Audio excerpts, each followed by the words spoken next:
जिन लोगों ने 10-11 साल के शासन में दिल्ली को 20 साल पीछे कर दिया, वो 2 महीने बाद पूछते हैं कि ये क्या हो रहा है।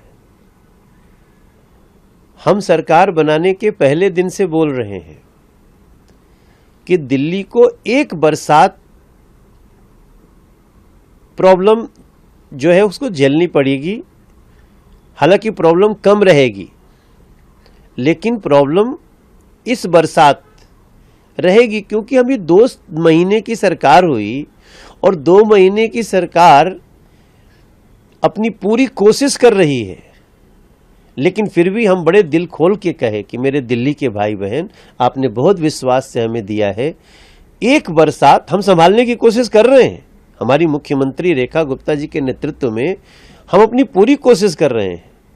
फिर भी हम सबको कह रहे हैं, और आज भी आपने देखा होगा, जैसे ही बारिश हुई हमारी मुख्यमंत्री से लेके हर नेता ग्राउंड जीरो पे रहा है।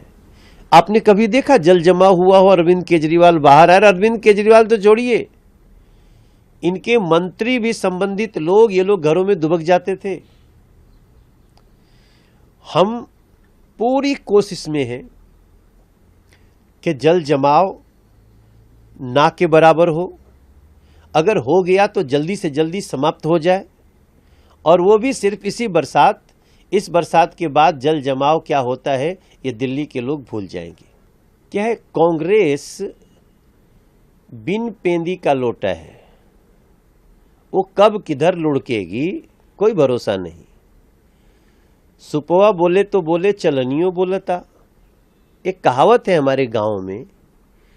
कांग्रेस अभी तो 2004 से 2014 तक सरकार में थी। राहुल गांधी जी प्रधानमंत्री के अध्यादेश के पन्ने फाड़ दिया करते थे, प्रधानमंत्री जी की हिम्मत नहीं होती थी।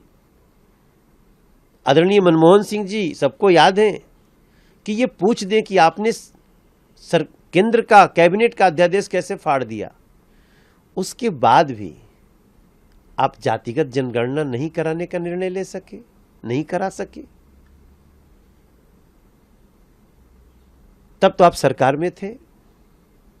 जब मोदी सरकार आई है, ठीक है, देश में बहुत लोगों ने कहा, हम लोग सुनते रहे, नरेंद्र मोदी जी ध्यान से सुनते रहे, उन्होंने कर दिया, स्वीकार हो गया। अगली जनगणना के साथ साथ जातीय जनगणना होगी।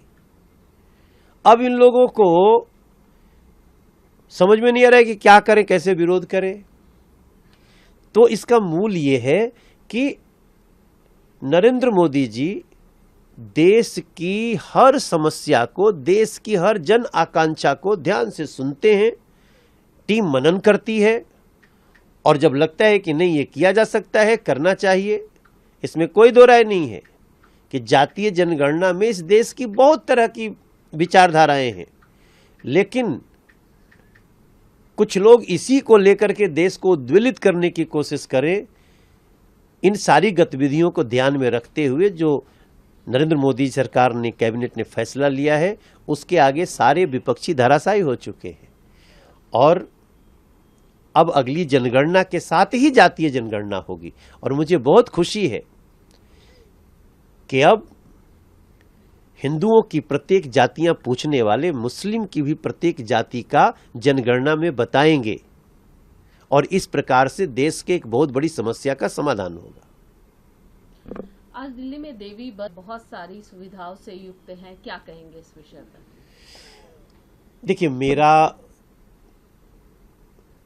बहुत प्रसन्नता के साथ में धन्यवाद है हमारी दिल्ली की रेखा गुप्ता जी के नेतृत्व में काम कर रही सरकार के लिए। देवी, दिल्ली इलेक्ट्रिकल व्हीकल इंटरकनेक्टर, इसको हम लोग मिला के ये देवी बनता है। और निश्चित रूप से आप समझ लीजिए, बस सेवा दिल्ली की महिलाओं के लिए मात्र एक जगह से दूसरी जगह आने की ही व्यवस्था नहीं है, बल्कि सुरक्षित जाएं, जरूरत पड़ने में पैनिक बटन की व्यवस्था हो। इन सारी व्यवस्थाओं के साथ साथ चौड़ी सड़क ही नहीं, पतली सड़कों तक वो बस जाए, इस व्यवस्था को दिल्ली सरकार ने साकार किया है देवी के नाम से, और अब छोटी छोटी बसें छोटी सड़कों पे जाएंगी, लास्ट माइल कनेक्टिविटी होगी, और जिस प्रकार का मोदी जी की गारंटी था, मोदी जी का वादा था, उसका एक चक्र पूरा हुआ है। हम चाहते हैं कि दिल्ली के लोग, जो हर व्यक्ति दूर तक पैदल चलना पड़ता है तो उसके लिए अपनी प्राइवेट गाड़ियां निकालता है, कभी छोटी छोटी गाड़ियों की भरमार होती है, उसको मिनिमाइज करके दिल्ली को पोल्यूशन मुक्त भी करेंगे और दिल्ली को लास्ट माइल कनेक्टिविटी देंगे। इस तरफ रेखा गुप्ता सरकार का ये बहुत बड़ा कदम है और मैं उसके लिए बहुत धन्यवाद देता हूँ। अगर आप ये वीडियो YouTube पर देख रहे हैं तो हमारे चैनल को सब्सक्राइब करें और बेल आइकन को दबाना ना भूलें। अगर आप Facebook पर ये वीडियो देख रहे हैं तो हमारे पेज को लाइक करें।